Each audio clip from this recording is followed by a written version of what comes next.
kanan, nasa kaliwa. Sabihin mo sa kanya, Happy Resurrection Sunday.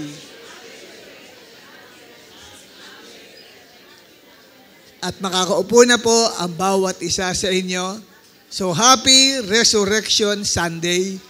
Sapagkat ngayon, throughout the world, ang lahat ng kakristyanuhan ay nagdiriwang ng tinatawag ng iba na Easter Sunday at sa iba ay Resurrection Sunday. Sapagkat ito ang uniqueness ng Christianity. Kaysa sa ibang relihiyon, ang mga founders ng iba't ibang relihiyon ay wala pong anumang record na ang nagtatag ng kanilang relihiyon ay nabuhay na muli. Except dito sa tinatawag nating Christianity. Even si Buddha, namatay yan. But it's never recorded in their book na si Buddha ay nag-resurrect. Kaya yung mga Buddhist ay walang pag-asa. Bakit? Yung kanilang founder ay hindi nabuhay na muli. Sa mga Muslims, si Muhammad ay namatay. Ngunit never na na-record sa kanilang Bible na Quran na si Muhammad ay nag-resurrect o nabuhay na muli mula sa mga patay. If the founder is not resurrected, therefore, hopeless ang lahat ng tagasunod. At napakarami pang iba, katulad sa Hinduism na Hare Krishna, no? Isang kilalang sekta ng relihiyon sa Hinduism. But their founder is also dead. Wala pong na-record na nabuhay na muli. Sa anumang sekta ng relihiyon, ay walang nai-record, maski si Russell na founder ng Jehovah's Witnesses, ay hindi rin nai-record sa kanilang aklat na siya ay namatay at nabuhay uli. Tanging ang naka-record lamang, walang iba kundi ang ating Panginoong Hesukristo. Yan ang uniqueness ng Kristyanismo sa iba't ibang relihiyon. At dahil diyan tayo lamang ang mayroong pag-asa. Amen? Kaya tayo lang sa relihiyon sa buong mundo, ang Kristyanismo lang ang nagdiriwang ng Resurrection Sunday. Walang ibang pinagdiriwang na pagkabuhay na maguli sa iba't ibang sekta at sa iba't ibang relihiyon. Tanging ang Kristyanismo lang ang nagdiriwang ng pagkabuhay dahil ang nagtatag ng pananampalatayang Kristiyano ay hindi nanatili sa libingan, kundi sa ikatlong araw, ito ay nabuhay na muli. Walang iba kundi ang ating Panginoong Hesukristo. Palakpakan po natin ang ating Panginoon. At dahil diyan, ang message na ibababa ko sa inyo sa umagang ito is about the message of empty tomb. Ang mensahe ng libingang walang laman.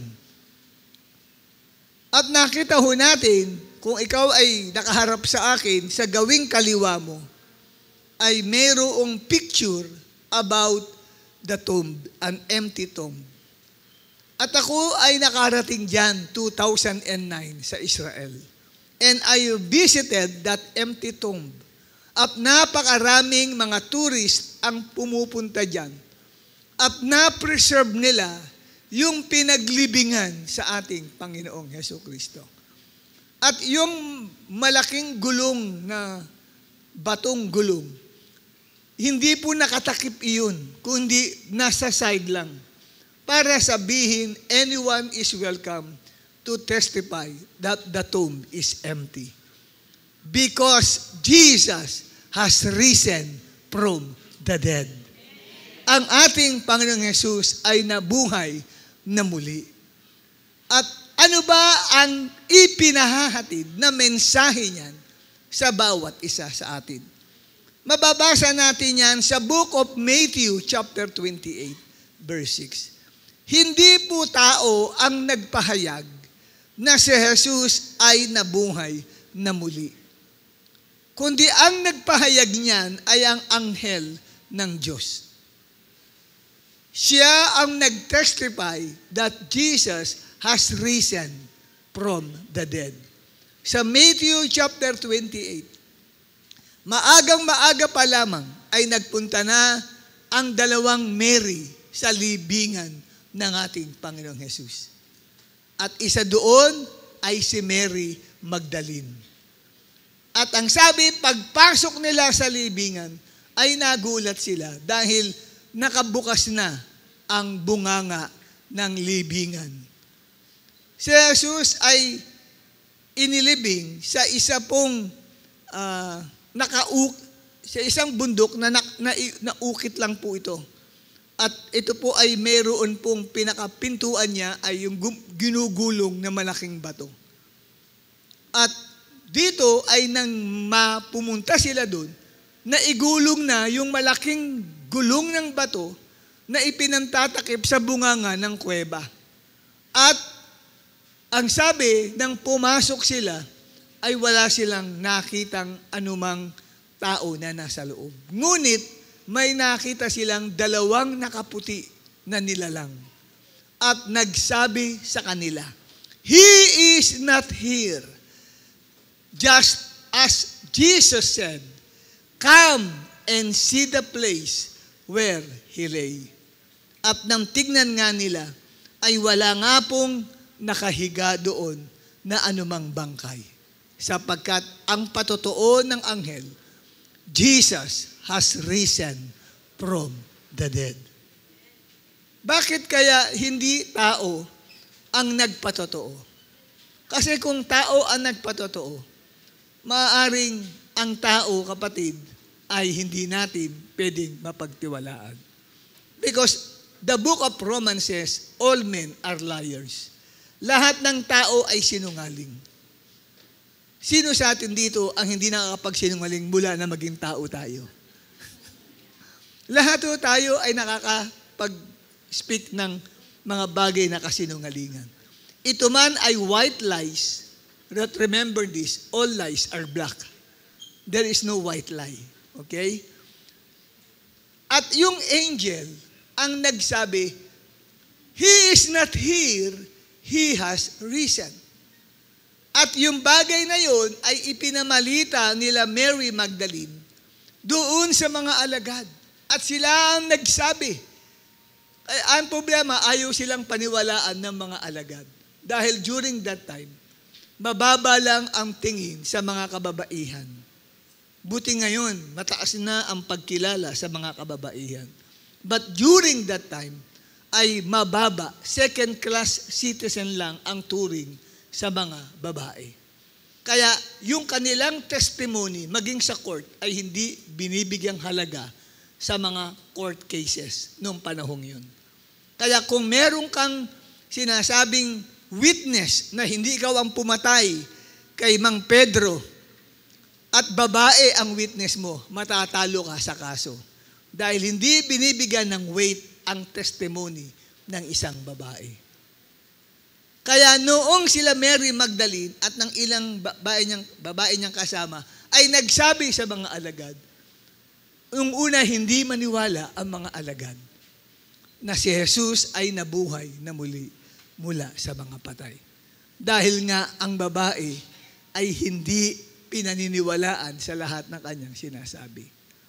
Kaya tingnan nyo, pagka-chismosa ang tao, anong tawag? Marites. Babaeng pangalan si Marites. Di ba? Di ba? Kasi nga, mga kwentong kutsero ang nangyayari.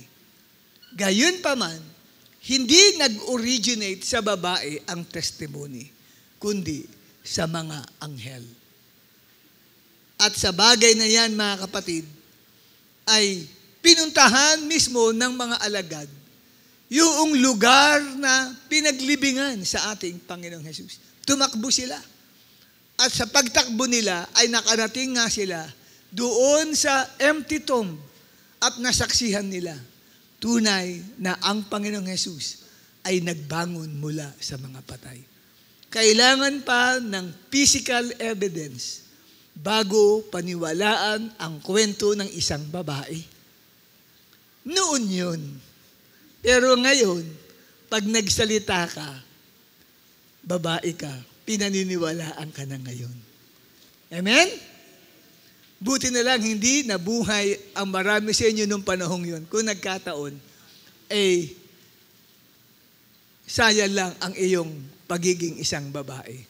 Kaya nung unang panahon, pagka nagsilang ang isang babae at babae ang anak, nagluluksa po ang buong family, pati ang community. Mind you, ganun na lang ang turing sa mga babae. Pero salamat, nang lumitaw si Jesus Christ, binigyan niya ng halaga ang mga kababaihan. Sapagkat siya mismo ay pumupunta sa isang bahay na ang pangalan ay si Mary of Bethany at si Martha of Bethany, sinisharean sila ni Jesus Christ. At karamihan sa mga financial supporter ni Jesus Christ, sa Luke chapter 8 verse 1, ay puro mga kababaihan. Kaya itinaas niya ang karangalan ng mga babae. At talagang binantayan niya, ang sabi niya sa mga lalaki, ang sino mang tumingin sa mga babae na may masamang hangad, ay nagkakasala na ng pangangalo niya sa kanyang mga puso. So, ganun pinahalaga ni Jesus ang mga kababaihan nung kanyang kapanahunan.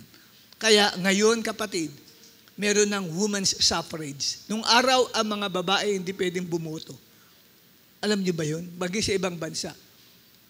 Maging sa Middle East countries, hindi pwedeng bumoto ang mga babae. Pero ngayon, kapatid, binigyan na sila ng karapatan na bumoto. Maging sa bansa natin, may karapatan ng bumoto ang mga kababaihan. Amen po ba? Ngayon, mga kapatid, having said this, what is the message of empty tomb? Ano ba ang mensaheng ipinararating sa atin ng libingang walang laman ng ating Panginoong Hesukristo? Ano ang mensahe niyan, hindi lamang sa atin na narito, kundi sa lahat ng mga tao na maaaring hindi nakakapakinig sa aral na ito. Number one is, it authenticates that we can depend upon Christ's promises. Ito'y nagpapatunay lamang na maaasahan natin ang pangako ng ating Panginoong Hesukristo. Ang kanyang pagkabuhay na maguli ay pagpapatunay na pwede nating panghawakan ang kanyang mga salita. Because what Jesus says are true. What He said that were written in God's Word are true and dependable. In Mark chapter 9 verse 31, ang sabi diyan, because He was teaching His disciples, He said to them, the Son of Man is going to be delivered into the hands of men. They will kill Him, and after 3 days, He will rise. Ang sabi, ang anak ng tao ay ibibigay sa kamay ng mga makasalanan. Papatayin niya sila. O papatayin ng mga makasalanang yun ang Panginoong Hesukristo. At pagkatapos ng ikatlong araw, siya ay mabubuhay na muli. Ito ay sinabi niya, and it was fulfilled. Kaya yung kanyang pagkabuhay ay nagpapatunay lamang na kaya nating panghawakan ang mga salita ni Kristo.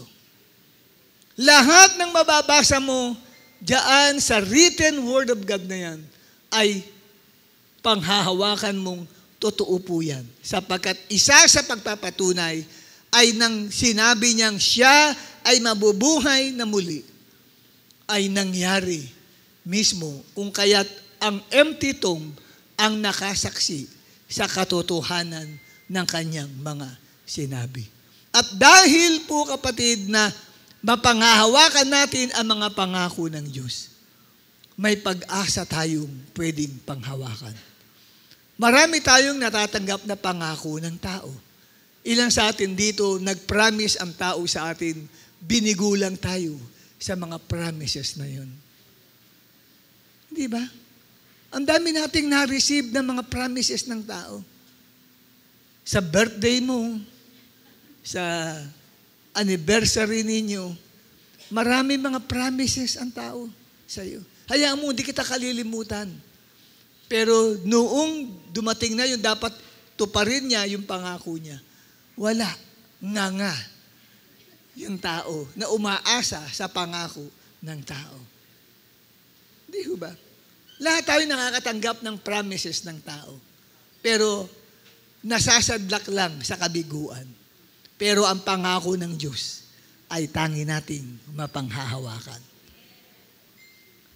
At ano pa, kapatid, ang mensahe ng empty tomb? Ikalawa, the empty tomb represents our hope in Jesus Christ.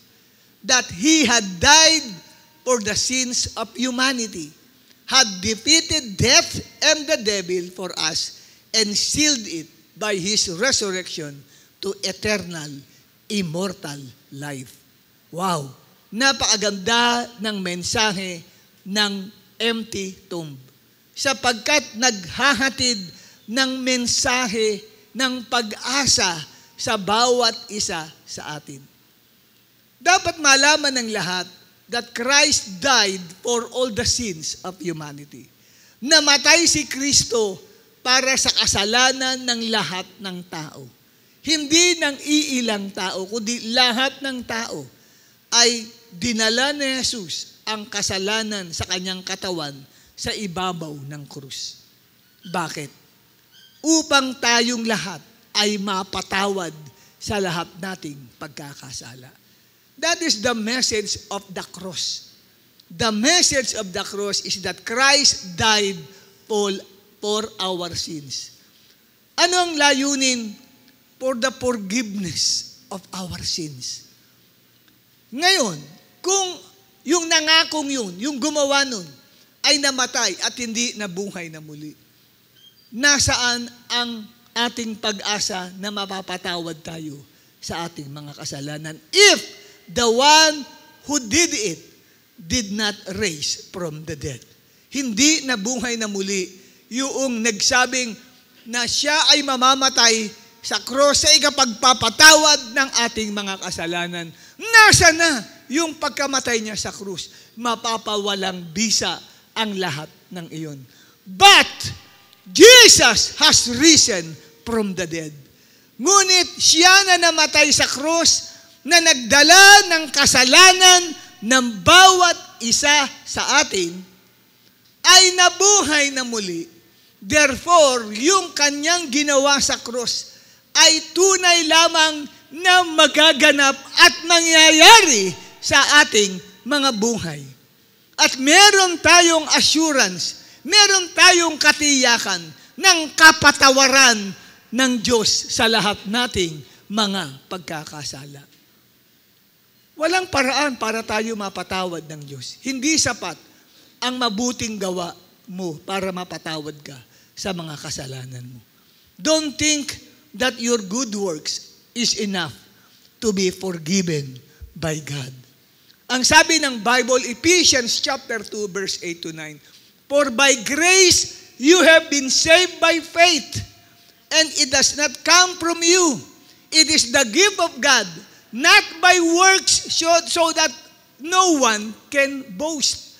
So ang kaligtasan natin ay hindi dahil sa ating mabuting gawa, kundi dahil lamang sa biyaya, sa habag, awa ng Diyos sa pamagitan ng ating pananampalataya sa ating Panginoong Hesukristo. It is not by our works. Kahit ano pang magandang gawin mo, hindi yan ang qualification for you to inherit eternal life. Hindi po yan para ikaw ay mapatawad sa lahat ng pagkukulang mo. Maging sa pagpapapako mo sa krus. Nung nagdaang araw, marami ang nagpapako dyan sa Pampanga, believing na mapapatawad sila sa kanilang mga kasalanan.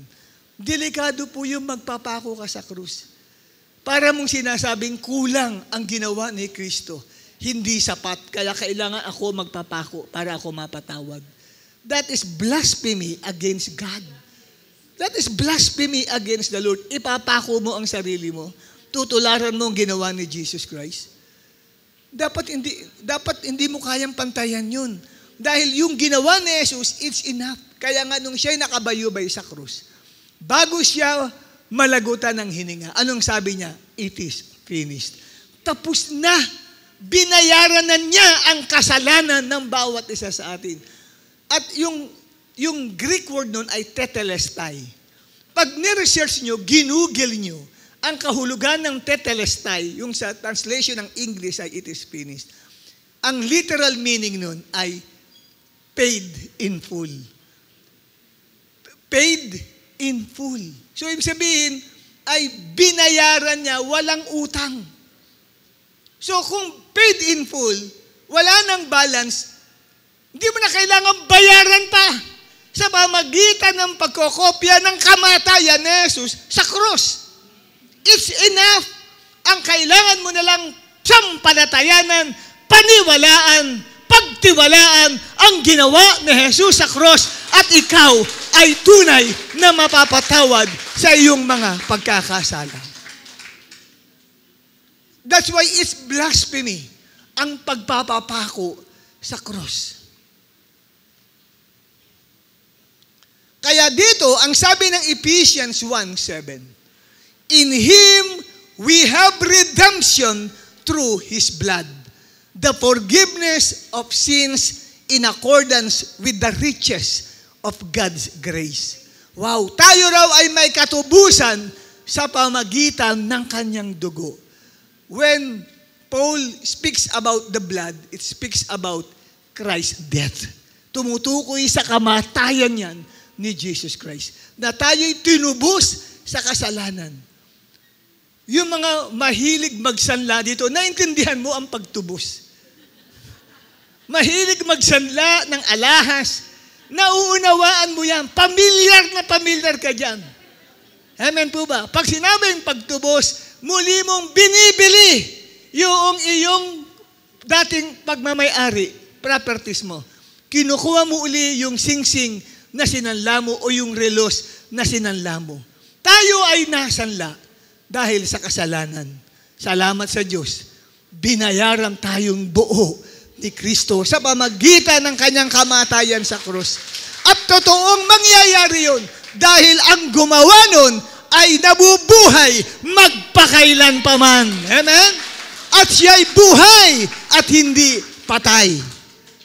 At ano pa kapatid, ang pinatotohanan po nitong empty tomb na ito, na kung saan ay nagpapahayag sa atin na ito'y nagbibigay ng pag-asa because Jesus died for the sins of humanity and He overcame death and Satan for you and me.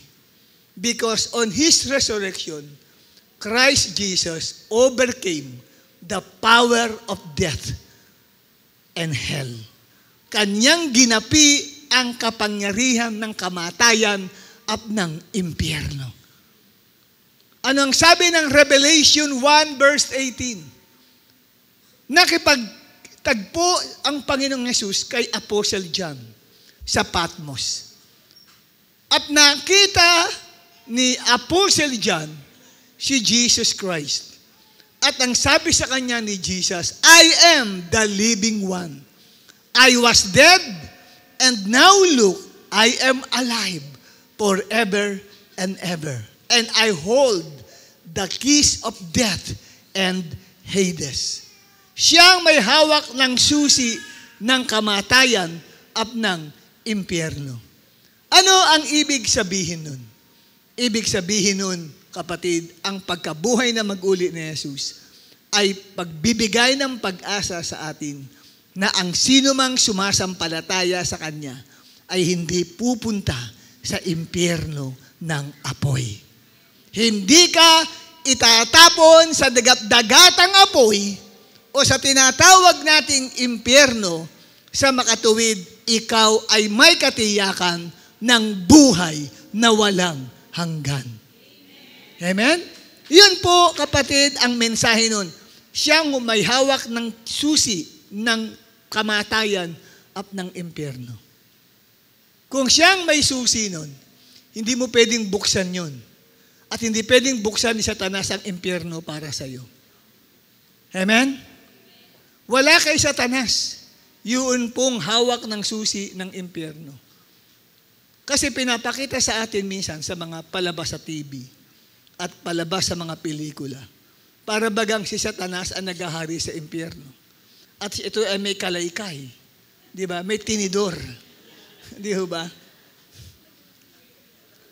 Sa totoo lang po, saan nakuha yung tinidor na yun?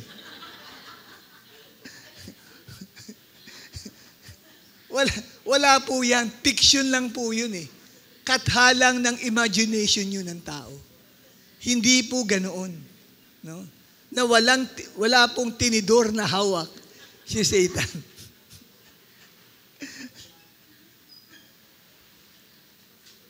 At hindi siya naghahari sa impyerno. Ang impyerno ay inilaan ng Diyos para kay Satanas at sa kanyang mga demonyo para pahirapan. Hindi ho siya ang nagro-rule and reign sa impyerno. Pahihirapan po siya doon pag tinapon siya sa takdang panahon, na inilaan ng Diyos. No? Kasi nasa Book of Revelation niya na si Satanas, kasama ang mga bulaang propeta at kasama din ang Antikristo ay itatapon sa dagatang apoy upang pahirapan araw at gabi, forever and ever. So, ang may kapangyarihan sa impyerno ay hindi si Satanas, kundi ang Panginoong Hesukristo. Siya ang may hawak ng susi. So, kung may susi, may pinto.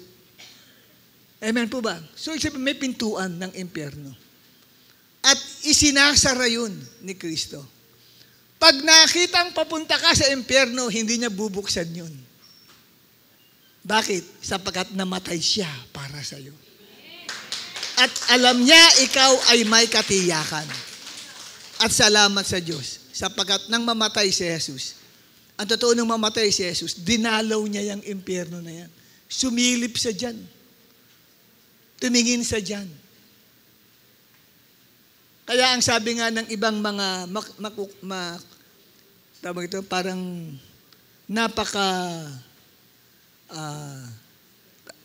yung isip nila, masyadong malikot.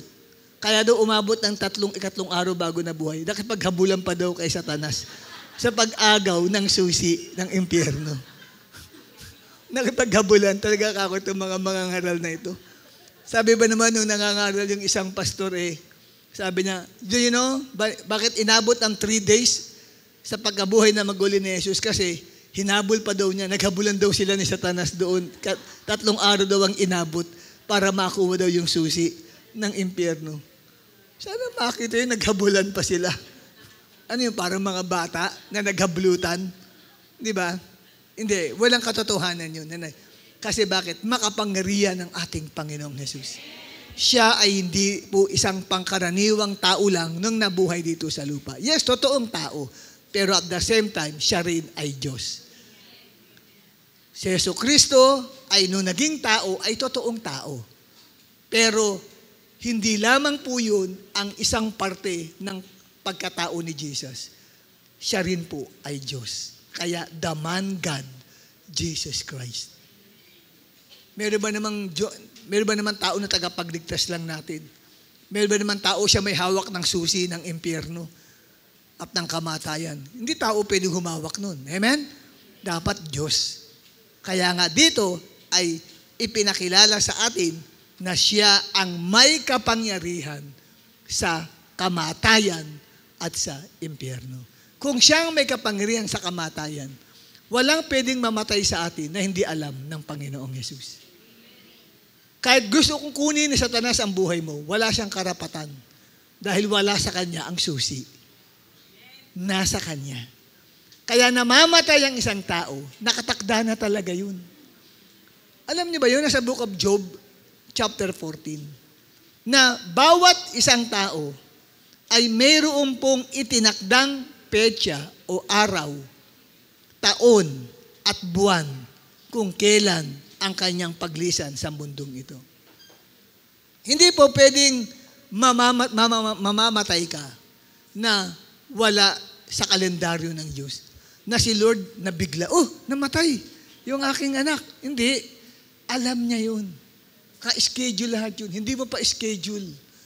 Kaya yung iba, naghihingalo, isang taon na naghihingalo sa ospital, hanggang ngayon buhay pa. Yung hindi naghihingalo, paglabas lang ng bahay, nahulog lang sa hagdanan, pumutok ang ulo, patay agad. Naunahan pa yung naghihingalo. Kasi, schedule niya na talaga. Hebrews 9:27. For it is appointed unto man once to die, after that, the judgment. It is appointed. So, naka-schedule talaga. Schedule yan. Kaya kahit gusto mo nang mamatay, pero hindi mo pa schedule, mahaba pa ang buhay mo kung hindi ka pa naka-schedule. Amen? Kaya may mga tao nakaka-recover sila. Kasi, hindi pa nila schedule yun. Nung sa camp natin, may pinapanood sa atin na isa pong magandang, anong tawag doon? Yung documentary na film patungkol sa near-end experience. Near-death experience, NDE. Na doon ay nag-aral ang mga scientist at ang mga medical doctors papaano namamatay ang tao. Ano ang nangyayari sa tao? Ano nagaganap sa brain ng tao pag ito ay namatay na? At pag lumabas ang kaluluwa, ano ang nangyayari? Napanood po namin yun. Isa sa tumatak sa isipan ko, pag namatay pala ang tao, para siyang nananaginip lang. Parang natulog at nagising. And then, ang kanyang eyesight ay napakalinaw. Ang kanyang hearing ay napakalinaw. At talagang aware na aware siya. Ang sarap ng feelings. Kaya lang, nang makita niya, mayroong pinakakaguluhan doon ang mga doktor na binubuhay uli. Niresuscitate. No? Nang lumapit siya, sabi niya, kamukha ko yun Yung pala siya na pala yun na tinitignan niya. Tapos lumapit siya doon sa misis niya na umiiyak. Salita ng salita siya, hindi siya pinapansin. Kasi kaluluwa na lang Alam pala ng tao pag namatay siya. Napapanood mo kung sino-sino ang mga kapiling mo na mahal mo sa buhay during time na ikaw ay mawawala. Nang mamatay ba ang mahal nyo sa buhay, nandoon ka. O alam nila, wala ka. Kasi, tingnan nyo, kasi yun, nirecord po nila yun. Nag-interview sila ng napakaraming namatay na. At iisa lang ang naging findings ng lahat. Pareho lang ang kwento Kaya ito po ang kanila naging conclusion. Ang ganda pong mapanood po yan ng mga mahal sa buhay patungkol sa kamatayan. Bakit pinag-uusapan ng kamatayan? Kasi si Jesus namatay, pero nabuhay na muli. At ang sabi rito, walang kapangyarihan ang kamatayan sa ating buhay. Amen? Malibang schedule mo na talaga na ikaw ay mamatay. At because of that, ang death and hell have no power over us. We can be assured of having eternal life. Ang eternal life is the assurance that we can live in heaven after we die. Yan po ang eternal life. Katiyakan na tayo ay titira sa langit pagkatapos nating mamatay. Ang buhay na walang hanggan na bigay ni Jesus Christ. Kaya yung pagkabuhay na mag-uli ni Jesus ay nagbibigay ng katiyakan sa atin na tayo po kapatid ay hindi pupunta sa lugar ng impyerno. Tayo'y papasok sa langit, sa kaharian ng Diyos. John chapter 10, 27 to 29. Ang mga tunay na tupa ng Panginoon ay papasok sa langit. My sheep listen to my voice. I know them and they follow me. Itong mga nakakakilala kay Jesus at sumusunod kay Jesus, ang binibigyan niya ng buhay na walang hanggan. Ang sabi ng verse 28, this sheep who listen to His voice, where Jesus knew them and they followed Jesus, ang sabi, I give them eternal life. And they shall never. Ano sabihin ng never? Ano sabihin ng never? Ibig sabihin ng never, never. Di ba?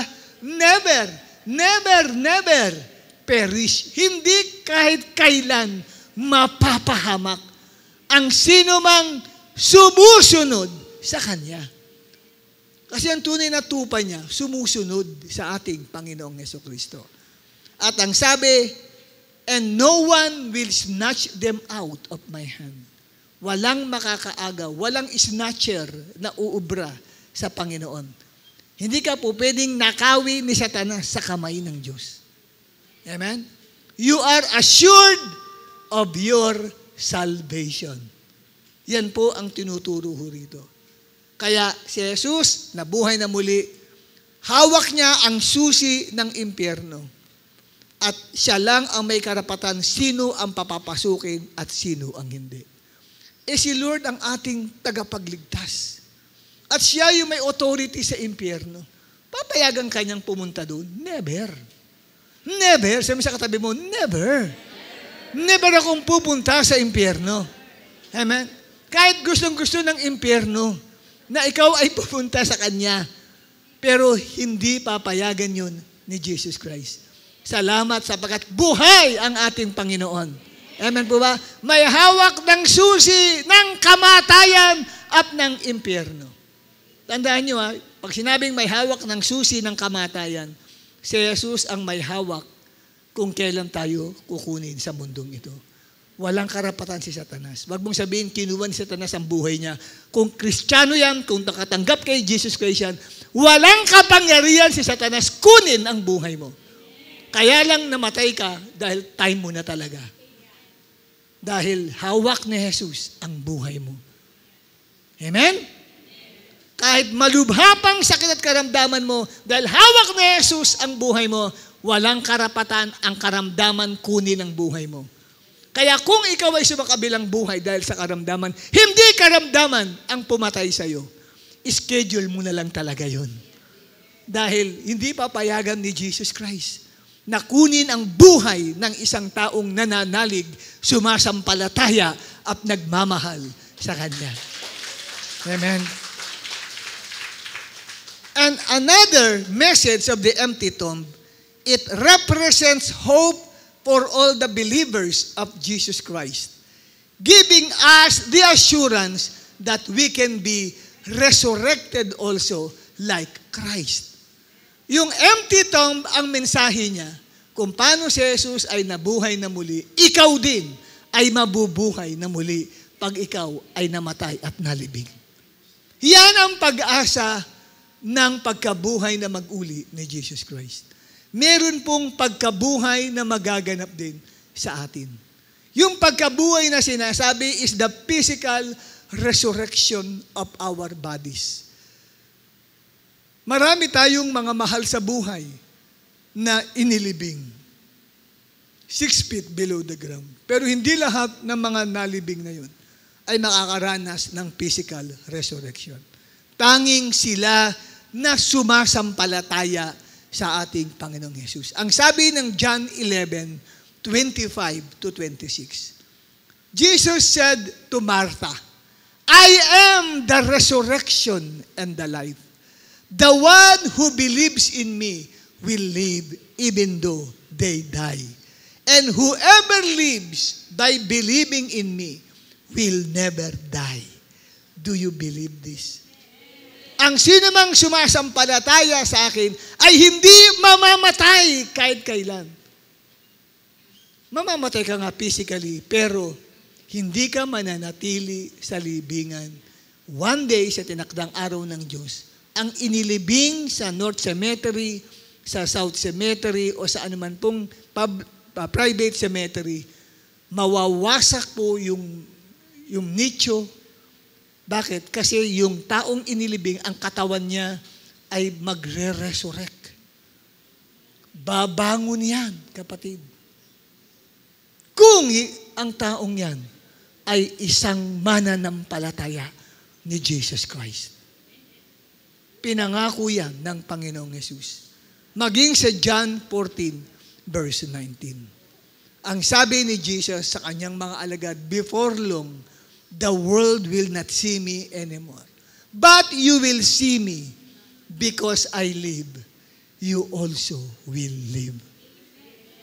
Di ba? Dahil ako'y nabubuhay, mabubuhay din kayo.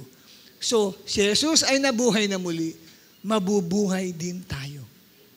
May mga kapatiran tayong nauna ng sumakabilang buhay.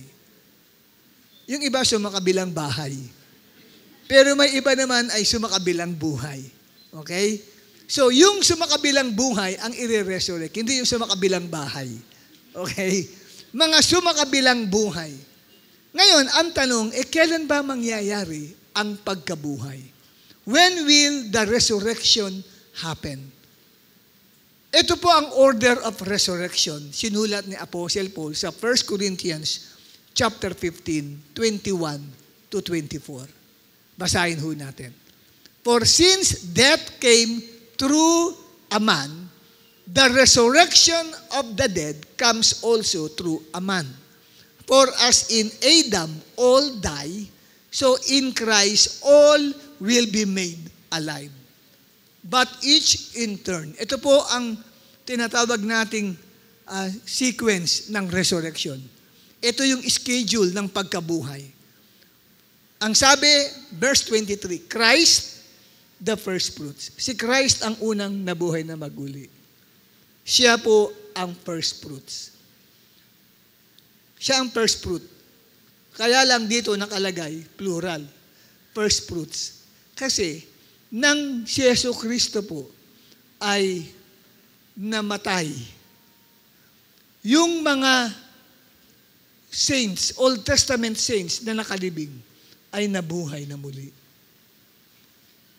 Nasa Mateo 27 po yan. Yung mga banal ng matandang tipan na namatay ay nabuhay na muli. Nang si Kristo ay umakyat sa langit, kasama niya ng inakyat sa langit ang mga nabuhay na muli na ito. Kung may Bible kayo, nasa Mateo 27, andyan po yan. Anong reference? Hanapin natin. Matthew chapter 27.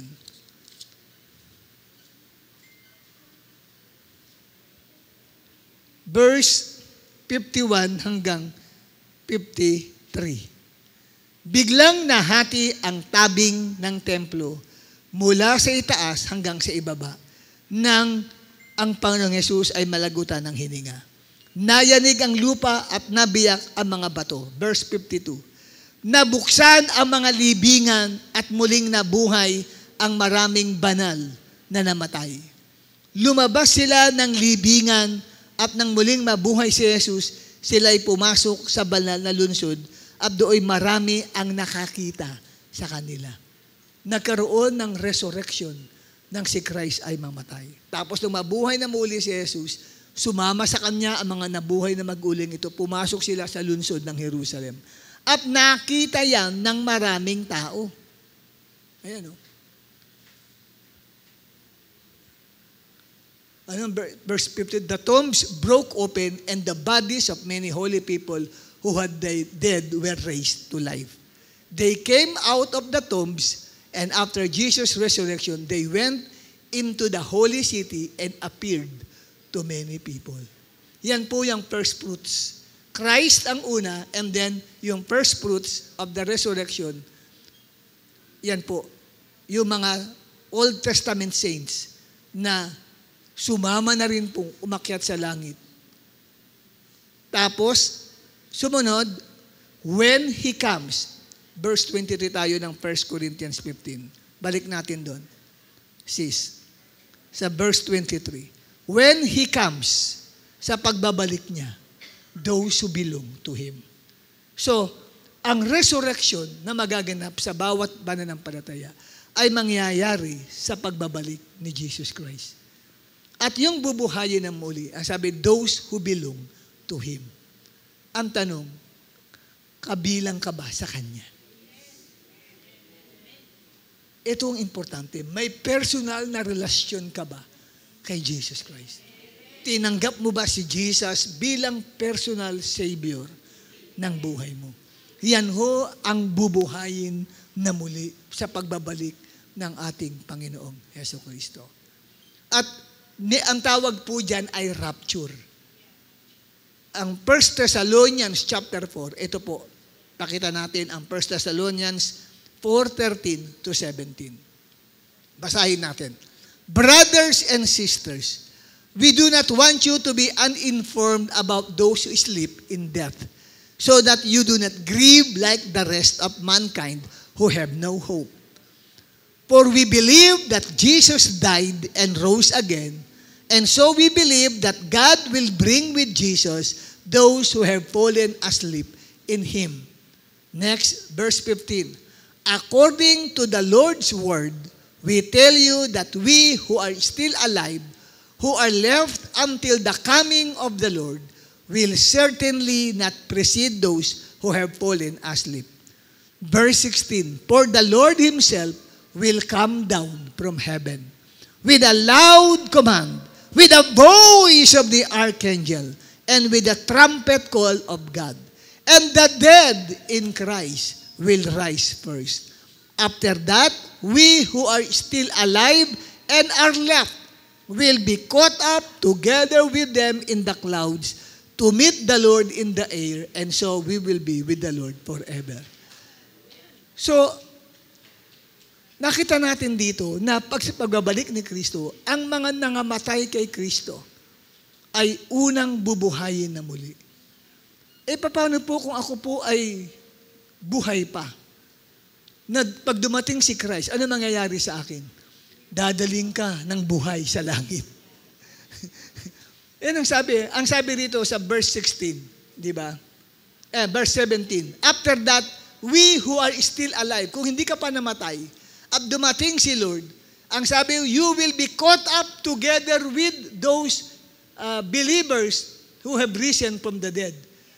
Tayo ay isasama doon sa mga nabuhay na muli at isasakay tayo sa alapaap para salubungin ang Panginoon sa kanyang muling pagbabalik. Amen po ba? Kaya hindi lamang pala, kapatid, na ang mga mananampatayang namatay na ang bubuhayin na muli. Maging ang mga buhay na hindi namatay. Hindi ka na, kapatid, ang tipid nito. Wala nang burol. Wala nang bibilin pang St. Peter na casket, di ba? Wala na, ang tipid na. Bakit? Diretso ka sa langit. Hindi ka dadaan sa kamatayan. Hahanapin ka lang ng loved ones mo. Nawawala si mama. Nawawala si tatay. Nawawala ang anak ko.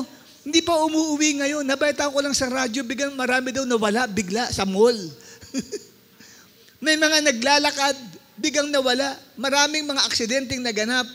Yung piloto ng eroplano pala ay born again Christian. Kinuha ng Panginoon, kaya nawala ng piloto ang eroplano, mga bagsibagsakan, mga sasakyan, nagkabangga-banggaan, kasi mga taxi driver, mga nagdadrive na mga sasakyan, jeep, o anumang private na cars na yan, ay mga nakakilala pala kay Jesus Christ. Biglang kinuha ng Panginoon, dinala sa langit. Di walang driver. Saan mangyayari doon? Banggaan po yan. Naku, grabe yung balita yan sa buong mundo. At ang daming nawawalang tao. At karamihan daw sa nawawala, balita sa radyo, ay puro mga nakatanggap daw kay Jesus Christ. Anong tawag doon? Nag-rapture. Maaring front page, rapture has taken place. Front page yan sa mga newspaper. Di ba? Yung prophecy, Bible prophecy ay natupad. Jesus Christ has come at kinuha ang mga mananampalataya. Ang problema nito, hindi ka nasama.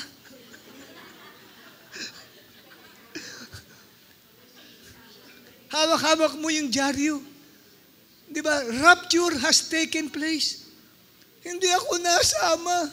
Pinits yan nung Pastor Baga Kaya lang, tulog ako nung time na yun, hindi ko pinapakinggan Tinatamad akong makinig Hindi ako interesado hindi ko pininiwalaan Nangyari.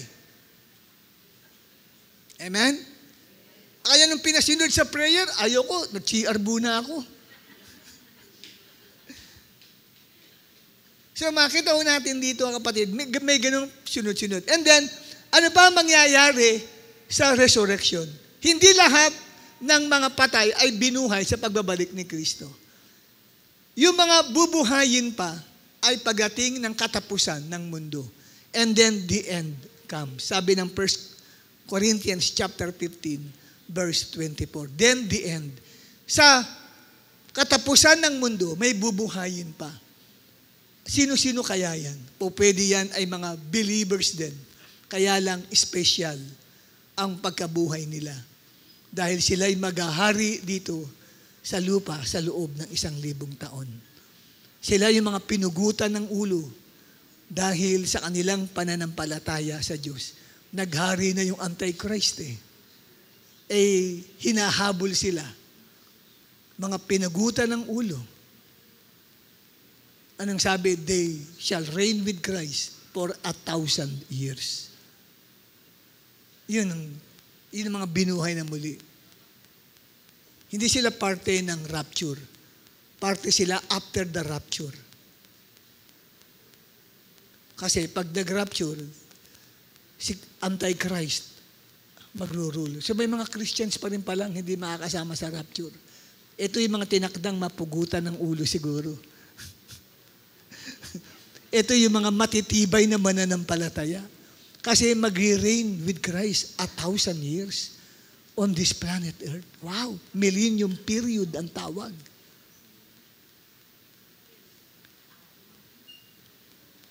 Di ba? Tahimik kayong lahat pagkapugutan ng ulo nag-uusapan. Tahimik lahat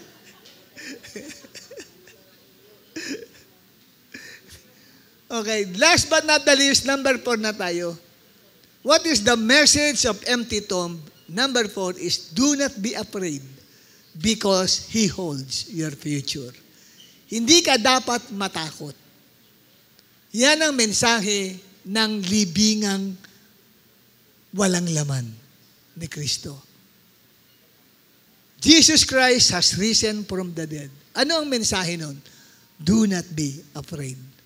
Dahil hawak niya ang iyong buhay. Yung salitang do not be afraid, yung praise na yan ay 2 beses nabanggit yan sa resurrection story ng Panginoon. Sa Bible, pagka may 2 beses at higit pa na inuulit, yun po ang binibigyang emphasis ng message. Ito ay resurrection story. Pero ang mensahe ng angel at ang mensahe naman ng ating Panginoong Jesucristo sa kanila ay do not be afraid. Sa Matthew 28 verse 5, the angel said to the women, si 2 Mary yan na dumalaw sa libingan. Ang sabi sa kanila ng angel, do not be afraid, for I know that you are looking for Jesus who was crucified. Pagdating sa verse 6, He is not here, He is risen. Di ba? Sabi. At pagdating sa verse 10, Matthew 28, si Jesus na ang nagsabi sa kanila, do not be afraid. Go and tell my brothers to go to Galilee. There will see me. So, ano ang mensahe ng do not be afraid? Alam natin, kapatid, ang mensahe ng pagkabuhay na mag-uli ni Jesus ay hindi tayo dapat naliligalig, natatakot.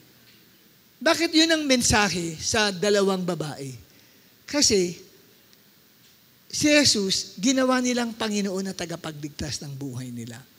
At alam nila ang Panginoong Jesus ay sinintensyahan ng kamatayan ni Poncio Pilato. At siya ay namatay at inilibing. So parang nawala sila ng pag-asa. Iniisip nila, wala na ang kanilang magandang kinabukasan. Bleak ang future nila. Malabo ang kanilang kinabukasan. Punong-puno ng agam-agam at takot ang kanilang isip at puso. Paano na ang mangyayari sa amin? Ano na magaganap sa buhay namin? Ang daming mga worries sa isipan nila. Mga takot, pangamba, baka kami naman ang isunod na ipako at dakpin at kami ay mamatay. Wala na silang iniisip ang pag-asa sa buhay. Kaya nang mabuhay na mag-uli si Jesus, dalawang bagay ang narinig ng mga alagad. Do not be afraid. Huwag kayong matakot. Dahil ang Panginoong Yesus na kinilala ninyong Diyos at tagapagligtas ng inyong buhay ay hindi nanatili sa libingan. Siya ay nabuhay na muli at hawak niya ang inyong mga buhay. Hawak niya ang inyong kinabukasan. At siya ang gagabay at papatnubay sa bawat isa sa atin. Iyan ang mensahe sa atin ng empty tomb. Anuman ang pinagdadaanan nating pagsubok sa buhay. Ikaw man ay dumaan sa mahigpit na problema, pinansyal, physical health, ang negosyo mo ay medyo hindi gaanong umaangat. May problema ka sa pag-aaral, may problema ka sa family. Mukhang ang relasyon mo sa asawa mo ay mukhang malalagot na. Mukhang mayroong matinding misunderstanding kayo. Grabe yung problemang kinakaharap mo sa buhay. Pero dahil sa empty tomb na yan, ang mensahe ni Lord sa atin, do not be afraid. Why? Because I live, you can face tomorrow. Dahil ako'y nabubuhay, sabi ni Kristo, maharap mo ang kinabukasan. Sasamahan ka ng ating Diyos. Amen? Tinatawagan natin ang ating pong mga tagapagtugtog. Aawitin natin. Alam niyo yung awiting, because He lives, I can face tomorrow. Because He lives. Yun, aawitin po natin yun. Sample lang natin. Sample lang yun. Hindi ako nag-special number. Okay? Sige. Tumayo tayong lahat.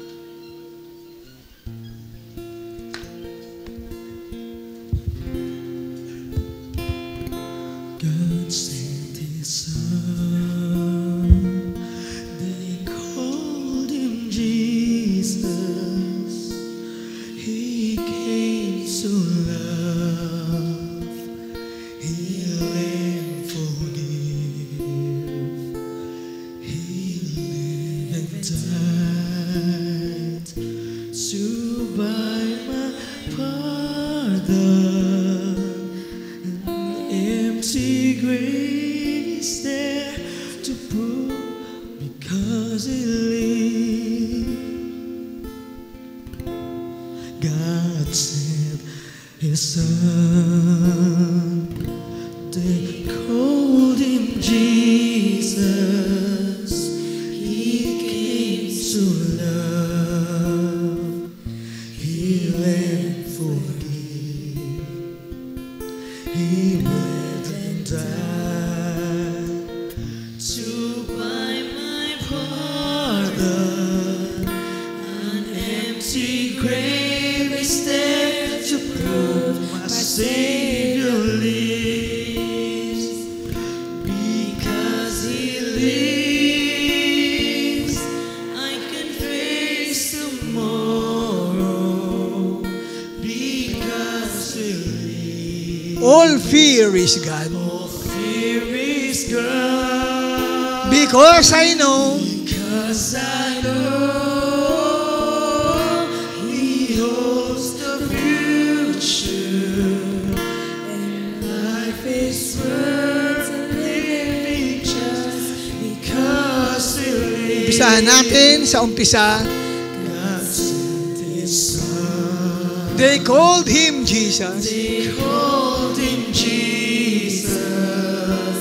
He came to love, Heal and forgive. heal and forgive. He bled and died to buy my pardon. To buy my pardon, an empty grave is there to prove my Savior lives. Because He lives, I can face I tomorrow. can face tomorrow. Because He lives, Because He lives, all fear is gone. all fear is gone. Awitin natin galing sa ating puso. As I know He holds my future, and life is worth life is worth the living just. because He lives. One more time, because He lives, Because He lives, I can face I can tomorrow. face tomorrow. Because He lives, Because He lives, all fear is gone. all fear is gone. Because I know Because I know He holds my future, and life is worth the living just because He lives. Sinasabi ng iba, walang kasiguruhan tayo sa susunod na mga kabanata ng ating buhay. Di natin alam kung anong pwedeng mangyari sa atin. Pero tayo ay lubos na nagtitiwala dahil ang ating Panginoong Jesucristo na tagapagligtas natin ay nabuhay na muli. Kaya mahaharap natin ang bukas na walang takot. Alam natin, hawak niya ang buhay natin. Hindi niya tayo ipapahamak at makakarating tayo sa katuparan na magandang plano at layunin niya sa ating mga buhay. Awitin natin minsan pa ang awitin yan. At ang aawit lamang ay ang ating pong mga aawit. Okay? Taas natin ang ating dalawang kamay. I can face tomorrow Because He lives, all fear is gone. Because I know He holds my future, and life is worth the living just because He lives. Sa saliw ng awiting ito, kapatid, nais mong tanggapin si Jesus bilang Panginoon at tagapagligtas ng iyong buhay. Si Jesus na aming ipinangangaral ay hindi nanatili sa libingan. Nung ikatlong araw, siya'y nabuhay na muli at umakyat sa langit at lumuklok sa kanan ng Diyos Ama. At nakatanghoy siya ngayon sa iyo kung tatanggapin mo siya bilang Panginoon at tagapagligtas ng iyong buhay. Ba't hindi ka sumunod sa prayer na ito at sabihin mo nang may buong katapatan ang prayer na ito. Sabihin mo nang may malakas na tinig, Panginoong Jesus, patawarin mo po ako sa lahat ng mga kasalanan na nagawa ko laban sa iyo. Binubuksan ko ang aking puso. Tinatanggap kita bilang Panginoon at tagapagligtas ng aking buhay. Panginoong Jesus, sinusuko ko sa iyo ang aking buong buhay, ang aking buong kinabukasan. Inilalagay ko sa iyong kamay ang aking kinabukasan. Alam kong ako ay safe and secure because you live forever. At ako rin ay may buhay na walang hanggan. At makakasama ko kayo pagdating ko sa iyong kaharian. Salamat po sa pangalan ni Jesus. Amen. face tomorrow because He lives. All fear is gone. All fear is gone Because I know He holds my future, and life is worth the living just because mga babae lang ang aawit ng Because He lives. He lives. All women sing that song. I can face tomorrow because He lives. All fear is gone because I know He holds the future, and life is worth the living just because He lives. Lahat ng mga kalalakihan umawit. Because He lives, I can face tomorrow. Because He lives, all fear is gone. Because I know He holds my future, my life is worth the living just because He lives. Lahat lang ng mga kananayan ng umawit. Lahat ng nanay. Amen.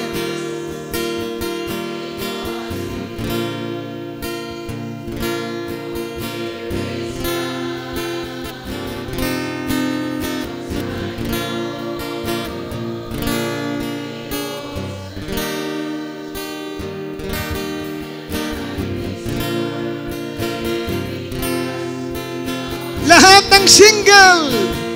Because He lives, I can face tomorrow.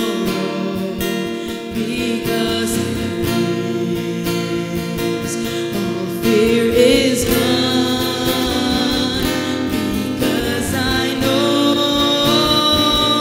He holds the future, and life is worth the living just because He lives. All of us, last song na to. Because He lives, I can face I tomorrow. can face tomorrow because He lives.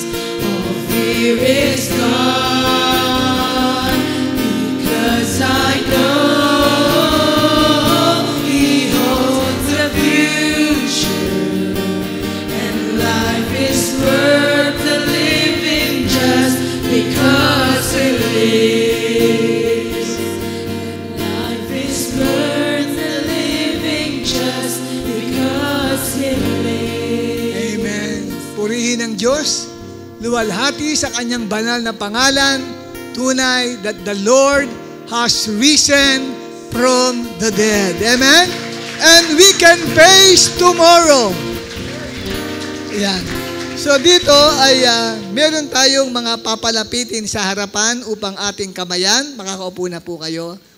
Atin i-recognize ang atin pong kapatid na galing pa sa